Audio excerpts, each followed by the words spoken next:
আসসালামু আলাইকুম। আমি ফারহানা হক বিলাসী, প্রভাষক আইসিটি, রাজধানী এডেল কলেজ। আশা করি আপনারা সবাই ভালো আছেন, সুস্থ আছেন। আজকে আমরা যে টপিকসটি পড়াবো সেটি হচ্ছে দ্বিতীয় অধ্যায়ের কেবল সম্পর্কে। দ্বিতীয় অধ্যায়ে কেবল অর্থাৎ কেবল বলতে আমরা তারকে বোঝাচ্ছি, তার দিয়ে কমিউনিকেশন করা। ডাটা পাঠাতে চাচ্ছি, কি দিয়ে পাঠাবো? তার দিয়ে পাঠাবো, তাই না? সেই তার সম্পর্কে পড়বো। এখন যেহেতু দ্বিতীয় অধ্যায়তে আছে, অর্থাৎ আমরা কিন্তু এখানে মূলত পড়ছি কি ডাটা ট্রান্সমিশন। আর তার হচ্ছে একটা মাধ্যম। ডাটা ট্রান্সমিশনের তার হচ্ছে একটা মাধ্যম যেটা দিয়ে আমি ডাটা পাঠাতে পারি, ঠিক আছে? সেই তারগুলো সম্পর্কে আপনাকে জানতে হবে। মূলত এই অধ্যায়ে আমরা তিনটি তার সম্পর্কে আলোচনা করব। একটা হচ্ছে কোএক্সিয়াল কেবল, একটা হচ্ছে টুইস্টেড পেয়ার কেবল, আরটা হচ্ছে fibre optic cable. Twisted pair cable, fibre optic cable এবং হচ্ছে কোএক্সিয়াল কেবল। আমরা এই তিনটা কেবলের মধ্যে আজকে মূলত একটা কেবল সম্পর্কে আলোচনা করে দেব এবং এটার যে বৈশিষ্ট্যগুলো আছে সেই বৈশিষ্ট্যগুলো কিন্তু আপনাকে আমি লিখেও দিব, ঠিক আছে? এটার যে বৈশিষ্ট্যগুলো আছে সেই বৈশিষ্ট্যগুলো আপনাকে আজকে আমরা লিখেও দিব। তবে এটার সাথে রিলেটেড যে উদ্দীপক হয় সেটাও কিন্তু আপনি আজকে পেয়ে যাবেন। তবে যেহেতু কেবল পড়াবো এবং তার সম্পর্কে যেহেতু পড়াচ্ছি, সো স্বাভাবিকভাবে এই তারটা সাধারণত 3 মার্কের জন্যই আসে। তো এটার 1, 2 বা 4 মার্কের প্রশ্ন কিন্তু হবে না, ম্যাক্সিমাম ক্ষেত্রে 3 মার্কের প্রশ্ন হবে। তো সেক্ষেত্রে একটা প্রশ্নই আপনার জন্য যথেষ্ট, ঠিক আছে? জিনিসটা একটু মাথায় রাখবেন যে আমরা আসলে কিভাবে প্রশ্নটা লিখছি। তো যখন টপিকসটা শেষ হয়ে যাবে তখন আমি আপনাদেরকে যখন লিখে দিব তখন খাতার মধ্যে অবশ্যই টুকে নেবেন প্রশ্নটা, ঠিক আছে? আচ্ছা, সরাসরি চলে যাচ্ছি। আমরা যেটা বলেছিলাম যে কোএক্সিয়াল কেবল সম্পর্কে পড়বো। আমার নামের বানানটা আমরা চাইলে পরে বাংলাতেও লিখতে পারি, কোএক্সিয়াল কেবল। এখানে কোএক্সিয়াল কেবল লেখা আছে, দেখেন কোএক্সিয়াল কেবল। দেখেন বোর্ডে আমি একটা ছবি এঁকে রেখেছি। এটা এই কেবলটাকে আমরা বলছি কোএক্সিয়াল কেবল। বোর্ডে আমি যে ছবিটা এঁকে রেখেছি সেটাকে বলছি হলো কোএক্সিয়াল কেবল। আচ্ছা, মূলত এই কেবলটার 3টে স্তর হয়। মূলত এই কেবলটার 3টা অংশ থাকে, কিন্তু এখন যেহেতু দুনিয়াটাই অ্যাডভান্স হয়ে গেছে, তাই কিছু কিছু তার এই কোএক্সিয়াল কেবলটাও এখন 4টা অংশ হতে পারেন, 3টা বা 4টা অংশ। আপনারা চাইলে পরে 3টা অংশের নাম লিখে বর্ণনা করলেও হবে, আবার 4টা অংশের নাম লিখে বর্ণনা করলেও হবে। মূলত এই তারটার বৈশিষ্ট্যগুলো আমি আপনাকে বলে দেবো, উদ্দীপক বলে দিব, এবং উদ্দীপকের সাথে সাথে উত্তরটা কিভাবে লিখতে হবে সেটা কিন্তু একটা নিয়ম আমি আপনাদেরকে শিখিয়ে যাব, ঠিক আছে? দেখেন, কোএক্সিয়াল কেবলের কথা বলেছি যে 3টা অংশ হয়, মূলত হয় 3টা অংশ। আপনারা আপনাদের বইয়ের হিসাবে 4টা অংশ দেখানো হয়েছে এবং বলা হয়েছে কিছু কিছু তার, কোএক্সিয়ালের কিছু কিছু তার কিন্তু 4টা পার্ট থাকে, 4টা অংশ থাকে। আচ্ছা, আমরা এখানে 4টা পার্টই গেছি। প্রথম যে অংশটা, এই যে মূল অংশটা, এটা হচ্ছে মূল তারটা। এই অংশটাকে আমরা বলছি মূল তার। মূল তারটা হচ্ছে কপার, ঠিক আছে? মূল তারটা হচ্ছে সলিড কপার তার। আমরা একটু লিখে দিই, সলিড কপার তার। প্রথম অংশটা হচ্ছে আমরা যে মূল তারটা, যে কেবলটা ব্যবহার করছি সেই কেবলটাকে বলতেছি হচ্ছে সলিড কপার তার। দ্বিতীয় অংশটাকে বলতেছি হচ্ছে মেটালিক ফয়েল। প্রথম অংশটাকে বলতেছি হচ্ছে সলিড কপার তার, দ্বিতীয় অংশটাকে বলছি হচ্ছে মেটালিক ফয়েল, তৃতীয় অংশটা হচ্ছে জাল বা নেট। আমরা লিখে দেই তাহলে আপনাদের সুবিধা হবে, জাল বা নেট। সলিড কপার তার, মেটালিক ফয়েল, জাল বা নেট। তৃতীয় অংশ হচ্ছে জাল বা নেট। চতুর্থ অংশ হচ্ছে জ্যাকেট। বাহিরের জ্যাকেট বললে বেশি ভালো হয়। এটা বাহিরের জ্যাকেট বলতে বোঝাচ্ছে বাহিরের আবরণ। বাহিরের জ্যাকেট বলতে বোঝায় বাহিরের আবরণ। মূল তারটা হচ্ছে সলিড কপার, দ্বিতীয় অংশ হচ্ছে মেটালিক ফয়েল, তৃতীয় অংশ হচ্ছে জাল বা নেট, আর চতুর্থ অংশ হচ্ছে বাইরের জ্যাকেট। এই 4টা অংশ সম্বলিত এই তারটাকে আমরা বলছি অংশ হচ্ছে সলিড কপার। এবং তার বাইরে যে অংশটা, এই অংশটা দেখতে পাচ্ছ, এই অংশটাকে বলতেছি আমরা একটা মেটালিক ফয়েল দেওয়া হয় একটা ছোট তারটাকে কভার করার জন্য একটা মেটালিক ফয়েল, এবং তার পাশে থাকে হচ্ছে জাল। এই জালটাই আসলে সিগন্যাল ধরতে সাহায্য করে, এবং বাইরে যে আবরণটা আছে সেটা হচ্ছে কাভার, কালো কালারের একটা কাভার। এটার যে অন্যান্য বৈশিষ্ট্যগুলো আছে সেগুলো কিন্তু এখন আমি আপনাদেরকে লিখে দেবো। এই চারটা অংশ বলার পিছনে আমার একটা উদ্দেশ্য আছে। আপনাকে যখন এই কেবল সম্পর্কে জানতে চাওয়া হবে, মনে করেন যে কোনো উদ্দীপক, আমি যখন উদ্দীপক বলবো তখন আমি খেয়াল করবেন যে আসলে কি বলতে চাচ্ছি। তারপরেও যখন প্রশ্ন আসবে কোএক্সিয়াল কেবল সম্পর্কে প্রশ্ন আসলে কখন বেশি নম্বর পাওয়া যাবে, কোএক্সিয়াল কেবল সম্পর্কে যখন যে কোনো প্রশ্ন আসবে কখন বেশি নম্বর পাওয়া যাবে, যখন ছবি এঁকে এই চারটা অংশের নাম বলা হবে। মনে থাকবে, ছবি এঁকে এই চারটা অংশের নাম বলা হবে। প্রশ্ন কিন্তু আমি আলাদা একটু পরে দিয়ে দিব, তাই না? প্রশ্ন কিন্তু আমি আলাদা করে একটু পরে দিয়ে দিব। তো এইটা একটু দেখেন, যে কোনো প্রশ্ন যখন কোএক্সিয়াল কেবল সম্পর্কে আসবে, যে কোনো প্রশ্ন যখন কোএক্সিয়াল কেবল সম্পর্কে আসবে, আপনাকে বলতে হবে এই চারটা অংশের নাম, ছবি এঁকে এই চারটা অংশের নাম বলতে হবে। ছবি এঁকে এই চারটা অংশের নাম বলে তারপরে বাকি বৈশিষ্ট্যগুলো বলতে হবে। প্রথম যে কাজটা আমরা অলরেডি করে ফেলেছি সেটা হচ্ছে চারটা অংশের নাম লিখেছি, সলিড কপার তার, মেটালিক ফয়েল, জাল বা নেট এবং বাহিরের জ্যাকেট। এই চারটা অংশের কথা বলা হচ্ছে, এবং আমি কিন্তু বারবার বলেছি কিছু কিছু কেবল চারটা অংশেরও হয়, আবার কিছু কিছু কেবল তিনটা অংশেরও হয়। আপনার বইতে যেহেতু চারটা অংশ বলা হচ্ছে, তাই আপনারা তিনটা অংশ পড়লেও হবে, ঠিক আছে? আচ্ছা, এরপরে কি বলা হচ্ছে যে এগুলোর কাজ কি। প্রথমত বলা হচ্ছে যে, আমি আপনাদেরকে একটু লিখে দিব তাহলে আপনাদের জন্য সুবিধা হয়, যে কি আছে বলা হচ্ছে কেন্দ্রে, মানে মূল কেন্দ্রে থাকতেছে হচ্ছে সলিড কপারের তারটা, মূল কেন্দ্রে থাকতেছে হচ্ছে সলিড কপারের তার, ঠিক আছে? তারের বাহিরে আবার একটা অংশ থাকছে জাল বা নেট, যেহেতু তৃতীয় অংশ আছে। এটা প্লাস্টিকের একটা মেটালিক ফয়েল, প্লাস্টিকের মেটালিক ফয়েল। মেটালিক ফয়েলটা কিন্তু এই তারটাকে, মেটালিক ফয়েলটা হচ্ছে যে কপারের যে অংশটা, কপার তারের যে অংশটা ছিল সেটাকে প্রোটেক্ট করার জন্য একটা আলাদা মেটালিক ফয়েলের মতো থাকে, যেটা কভার করবে কাকে, মূল তারটাকে। তার বাইরে থাকবে জাল, ঠিক আছে? তার বাইরে হচ্ছে বাহিরের জ্যাকেট। তো দেখেন প্রথমে কি বলা হচ্ছে, কেন্দ্রে থাকবে সলিড কপার এবং তারকে ঘিরে জড়ানো থাকবে হচ্ছে প্লাস্টিক ফোমের ইনসুলেশন, প্লাস্টিক ফোমের ইনসুলেশন। তৃতীয় অংশ হচ্ছে জাল বা নেট এবং বাহিরের অংশ হচ্ছে জ্যাকেট, ঠিক আছে? আচ্ছা, এরপরে আসতেছে হচ্ছে data transfer rate 200 Mbps, data transfer rate 200 Mbps, data transfer rate 200 Mbps, data transfer rate 200 Mbps, অর্থাৎ ডাটা পাঠানোর গতি 200 Mbps, data transfer rate 200 Mbps। Data ট্রান্সফারের মূলত প্রথম পয়েন্ট বললাম চারটা অংশের নাম, এবং দ্বিতীয় পয়েন্ট হচ্ছে আমরা বললাম যে data transfer rate 200 Mbps, data transfer rate 200 Mbps।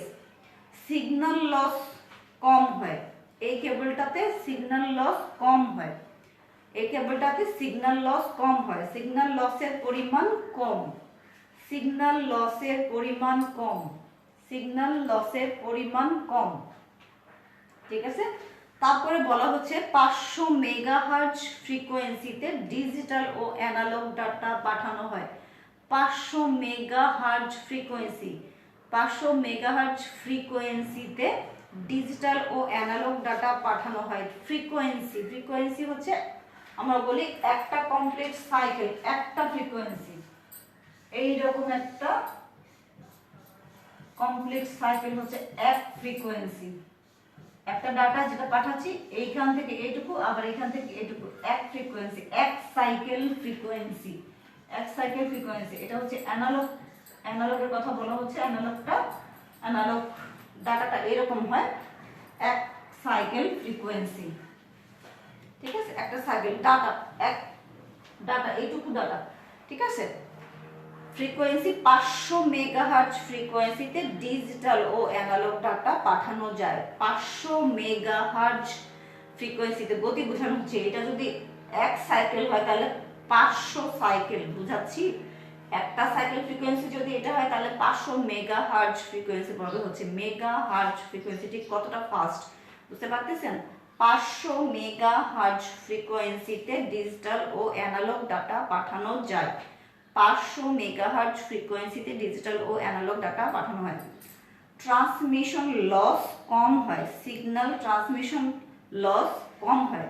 Signal পাঠাতে গেলে বিট বিট মিসিং যায় না, সেটা বলা হচ্ছে। কোনো একটা বিট আমি পাঠাচ্ছি, সাপোজ যেমন একটা বিট আমি পাঠাচ্ছি 101011, এই যে আমি 6 বিটের ডাটা পাঠাচ্ছি, কথা আমি যে 6 বিটের ডাটা পাঠাচ্ছি 101011, এই ডাটাটাও লস হবে, যে কোনো একটা মিসিং যাবে না। মনে করেন এখানে আমি বললাম 1, মাঝখানের 1টা না মিসিং যাতে না যায় সেটাকে বলা হয়েছে ট্রান্সমিশন লস কম হয়। যে সিগন্যালটা আপনি পাঠাতে চাচ্ছিলেন 101011, এই পুরাটাই যাবে, এখানে কোনো একটা বিটও কিন্তু মিসিং যাবে না। আপনারা মোবাইলে যখন কথা বলেন একটু খেয়াল করবেন, আপনারা মোবাইলে যখন কথা বলেন অনেক সময় এমন হয় না, একটা সেন্টেন্স একটা ওয়ার্ড শুনতে পাচ্ছি না, এমন কিন্তু হয়।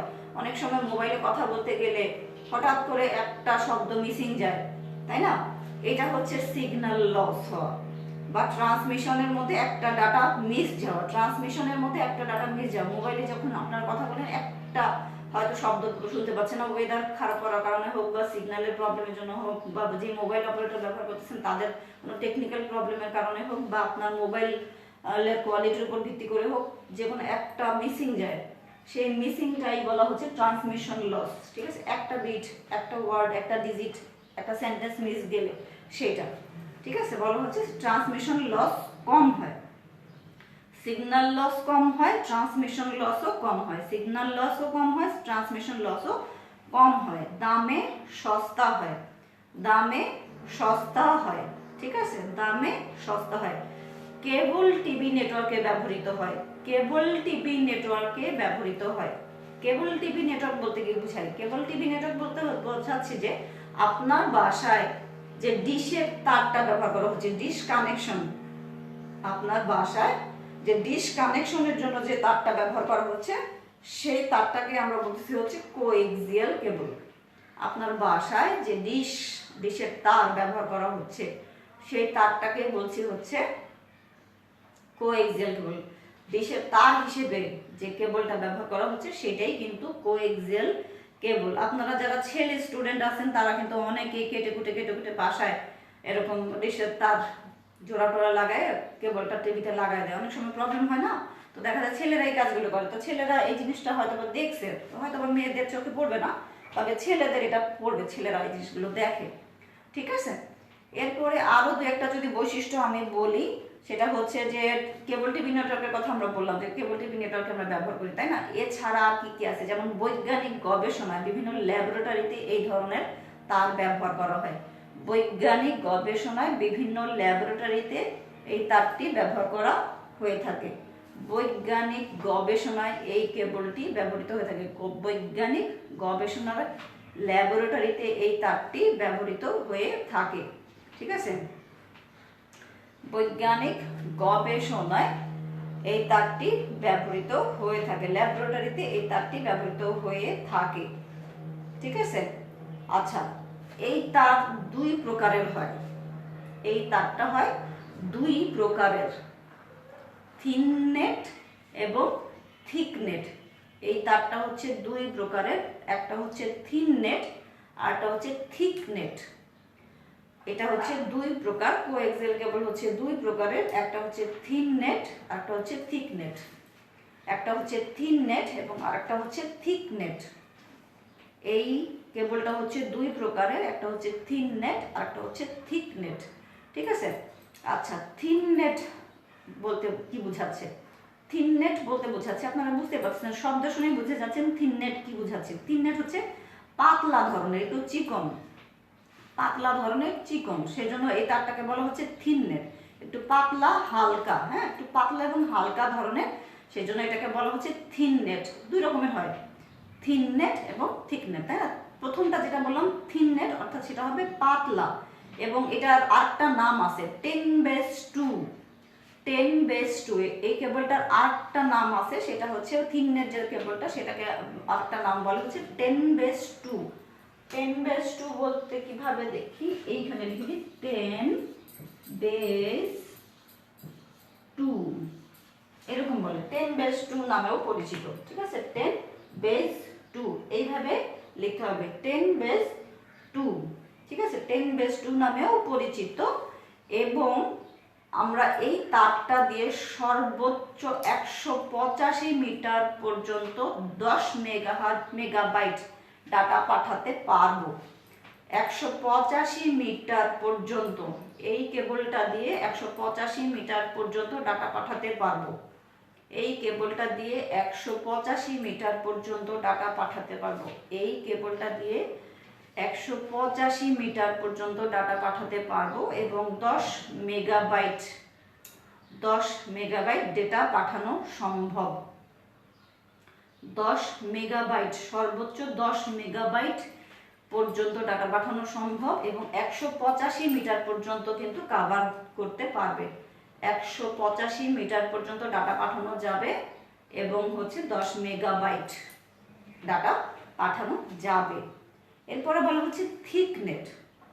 থিকনেটটা একটু ভারী, থিকনেটটা একটু ভারী। হ্যাঁ, থিকনেট বলা হচ্ছে এই কেবলটা হবে একটু ভারী ধরনের। থিকনেট কেবল হচ্ছে একটু ভারী ধরনের, আর এটাকে বলা হয় 10^5। এই কেবলটাকে থিকনেট কেবল যেটা আছে, থিকনেট কেবল, সেটাকে বলা হচ্ছে 10^5। একটু থিক, একটু পুরু, 10^5 বলা হয়, 10^5। থিকনেট, থিননেট 10^2 ছিল, আর এটা হচ্ছে 10^5, একটু ভারী এবং এটা হচ্ছে 10^5 নামে পরিচিত। সর্বোচ্চ 500 মিটার পর্যন্ত ডাটা পাঠানো যাবে। সর্বোচ্চ 500 মিটার পর্যন্ত ডাটা পাঠানো যাবে এবং 10 মেগাবাইট পর্যন্ত কিন্তু আমি ডাটা পাঠাতে পারবো। 10 মেগাবাইট পর্যন্ত ডাটা পাঠাতে পারবো এবং হচ্ছে কি আমার 500 মিটার পর্যন্ত ডাটাটা পাঠানো যাবে। 500 মিটার দূরত্ব পর্যন্ত, আমরা আগেরটা বলছিলাম 185 মিটার দূরত্ব পর্যন্ত ডাটা পাঠানো যাবে, এটা 500 মিটার পর্যন্ত ডাটা পাঠানো যাবে। 500 মিটার পর্যন্ত ডাটা পাঠানো যাবে এবং 10 মেগাবাইট ডাটা পাঠানো সম্ভব। ঠিক আছে, 500 মিটার পর্যন্ত ডাটা পাঠানো যাবে এবং হচ্ছে 10 মেগাবাইট পর্যন্ত ডাটা পাঠাতে পারবো। আচ্ছা, এখন আমি আপনাদেরকে উদ্দীপক লিখে দেব। উদ্দীপকটা মুখে বলে দিচ্ছি, একটু লিখতে থাকেন। দেখেন, আমরা মূলত এই তারটার বৈশিষ্ট্যগুলো কিন্তু শিখলাম। মূলত যে তারটা শিখলাম সেটি হচ্ছে কি বৈশিষ্ট্য শিখলাম। এই বৈশিষ্ট্যগুলো কিন্তু অবশ্যই আপনার উদ্দীপকের যে কোনো প্রশ্ন থাকুক সেই বৈশিষ্ট্যগুলো দিতে হবে। এখানে আমি প্রায় 10টা বা 12টা বৈশিষ্ট্য অলরেডি বলে ফেলেছি, তাই না? এই কেবলটা 10 থেকে 12টা আমি কিন্তু একাধিকবার বলেছি। আপনারা একটু রিভাইন্ড করে করে এই কেবলটা সম্পর্কে লিখে নেবেন, একটু রিভাইন্ড করে করে শুনে আমরা যেহেতু ক্লাসটা শেয়ার করে দেবো, তাহলে অবশ্যই আপনারা রিভাইন্ড করে করে খাতার মধ্যে বৈশিষ্ট্য আকারে তুলে নেবেন। এতে করে উপকার যেটা হবে সেটা হচ্ছে যে টোটাল যতগুলো বৈশিষ্ট্য আমি বললাম সেই বৈশিষ্ট্যগুলো আপনার খাতায় থাকলে আপনি ম্যাক্সিমাম নাম্বারটা পেয়ে যাবেন। তার চেয়ে গুরুত্বপূর্ণ কথা হচ্ছে যখন ছবিটা এঁকে আপনি বৈশিষ্ট্য বলবেন, ছবিটা এঁকে যখন বৈশিষ্ট্য বলবেন তখন কিন্তু আপনার নম্বর সবসময় বেশি থাকবে। এই চ্যাপ্টারের বেলায় কিছু কিছু প্রশ্নে আমাদের কিছু কিছু প্রশ্নে ছবিকে ম্যান্ডেটরি ধরা হয়, কারণ ছবি যখন খাতার মধ্যে থাকে তখন আমরা একটু বেশি নাম্বার কাউন্ট করি, একটু বেশি নাম্বার দিতে চাই, সেই জন্য। ঠিক আছে, আচ্ছা, উদ্দীপক কিভাবে থাকতে পারে? উদ্দীপক কিভাবে থাকতে পারে বলা হলো, রহিম সাহেব বাসায় কোনো একটা চ্যানেলে, বেসরকারি চ্যানেলে প্রোগ্রাম দেখছিল। রহিম সাহেব তার বাসায় বেসরকারি কোনো একটা চ্যানেলে প্রোগ্রাম দেখছিল। রহিম সাহেব তার বাসায় কোনো একটা বেসরকারি চ্যানেলে প্রোগ্রাম দেখছিল। বেসরকারি চ্যানেলে প্রোগ্রাম দেখছিল বা ডিশে, বলা হলো ডিশ দেখতেছিল, বাসায় বেসরকারি চ্যানেলে যে কোনো একটা প্রোগ্রাম দেখছিল। ওয়েদার খারাপ হওয়াতে তার ডিশের কানেকশনটা চলে গেছে। ওয়েদার খারাপ হওয়াতে তার ডিশের কানেকশনটা চলে গিয়েছে। ওয়েদার খারাপ হওয়াতে তার ডিশের কানেকশন চলে গেছে। ওয়েদার খারাপ হওয়ায় তার ডিশের কানেকশনটা চলে গেছে। উদ্দীপকে কোন ধরনের কেবল ব্যবহার করা হয়েছিল? রহিম সাহেবের বাসায় টিভিতে, রহিম সাহেবের বাসার টিভিতে কোন ধরনের কেবল ব্যবহার করা হয়েছিল? কি বলা হলো? রহিম সাহেব তার বাসায় একটি বেসরকারি টিভি চ্যানেলের প্রোগ্রাম দেখছিল এবং ওয়েদার খারাপ হওয়াতে ডিশের তারটা ছুটে গেছে বা ডিশ চলে গেছে। কারেন্ট আছে বাট ডিশ চলে গেছে, কারেন্ট আছে বাট ডিশ চলে গেছে। বলতে হবে রহিম সাহেবের বাসায় কোন ধরনের কেবল ব্যবহার করা হয়েছিল। রহিম সাহেবের বাসায় কোন ধরনের কেবল ব্যবহার করা হয়েছিল ব্যাখ্যা করো। রহিম সাহেবের বাসায় কোন ধরনের কেবল ব্যবহার করা হয়েছে ব্যাখ্যা করো। রহিম সাহেবের বাসায় কোন ধরনের কেবল ব্যবহার করা হয়েছে ব্যাখ্যা করো। রহিম সাহেবের বাসায় কোন ধরনের কেবল ব্যবহার করা হয়েছে ব্যাখ্যা করো। অর্থাৎ আপনাকে এখানে নাম বলতে হবে, প্রথম কথা বলতে হবে কোএক্সিয়াল কেবল, যেহেতু ডিশের কথা বলা হয়েছে। আমি কিন্তু উদ্দীপকের মধ্যে বলে দিয়েছিলাম, তাই না? আমি যে বৈশিষ্ট্যগুলো বলেছিলাম সেখানে বলতেছিলাম যে এটা ডিশের তার, তো ডিশ দেখতেছিল রহিম সাহেব, তো স্বাভাবিকভাবে এটা কি হবে? এটা হবে হচ্ছে আপনার কোএক্সিয়াল কেবল। এবার কোএক্সিয়াল কেবলের বাকি বৈশিষ্ট্যগুলো তো আপনি জানেন। কেবলের যে গঠনগত যে নামগুলো ছিল, যে 4টা নাম আমি বারবার মেনশন করেছিলাম, সেই 4টা নাম বলে ছবি এঁকে বাকি বৈশিষ্ট্যগুলো খাতার মধ্যে তুলে দিলেই কিন্তু পুরো নাম্বারটা আসবে। যেহেতু থিওরি, হয়তো একটু 19-20 নাম্বার আপনি পেতে পারেন, হয়তো বা একটু 19-20 নাম্বার আসতে পারে, তবে ম্যাক্সিমাম ক্ষেত্রে বোর্ডের প্যাটার্ন অনুযায়ী আপনি ম্যাক্সিমাম নাম্বারই পাবেন। কলেজ প্যাটার্ন অনুযায়ী আমরা হয়তো একটু নাম্বার কাটবো, যাতে আপনাদের আগ্রহ তৈরি হয় আরো বেশি লেখার ব্যাপারে, তো সেই জন্য। ঠিক আছে, আমরা লাইভ ক্লাসে যেহেতু আসবো, তো লাইভ ক্লাসে আপনাদের এই তার সম্পর্কিত যদি যে কোনো প্রশ্ন থাকে আমাদেরকে করতে পারেন, আপনাদের যে কোনো সমস্যা থাকলে আমাদের সঙ্গে শেয়ার করতে পারেন, আমরা আপনাদেরকে সলভ করে দেব। এখানে একটাই তার পড়ালাম, আমরা আরো 2টো তার কিন্তু সামনের ক্লাসগুলোতে পড়বো। তারপরে আপনাদের সিলেবাস কতটুকু হবে সেটার একটা ফাইনাল আমরা একটা সিলেবাস করে দেব। আমাদের সেমিস্টার ফাইনালের জন্য কতটুকু সিলেবাস বরাদ্দ আছে তার একটা লিস্ট আপনাদের কাছে এক্সামের আগে চলে যাবে, তো সেই অনুযায়ী আপনারা তখন পেয়ে যাবেন আপনাদের কলেজ পেজে। তো ভালো থাকবেন, সুস্থ থাকবেন, ঘরে থাকবেন, এবং আমরা প্রতিদিন যে ক্লাসগুলো নিচ্ছি সেই ক্লাসগুলো ঠিকমতো লিখবেন, পড়বেন, মুখস্থ করবেন, প্র্যাকটিস করবেন। প্র্যাকটিসের কোনো বিকল্প নাই। আর আমি যেভাবে উদ্দীপক লিখে দিচ্ছি, যেভাবে উত্তরগুলো লিখে দিচ্ছি, সেগুলো আপনার জন্য খুবই গুরুত্বপূর্ণ। এই প্রশ্নগুলো ছাড়া আপনারা কিন্তু কিছুই বুঝতে পারবেন না। প্রশ্নগুলো না হলে আপনাদের প্রশ্নটাও মুখস্থ করা জরুরি। আমি প্রশ্ন লিখে দেওয়ার কিন্তু একটাই উদ্দেশ্য, যে প্রশ্নগুলো মুখস্থ হওয়া আপনাদের জন্য গুরুত্বপূর্ণ। ঠিক আছে, আল্লাহ হাফেজ।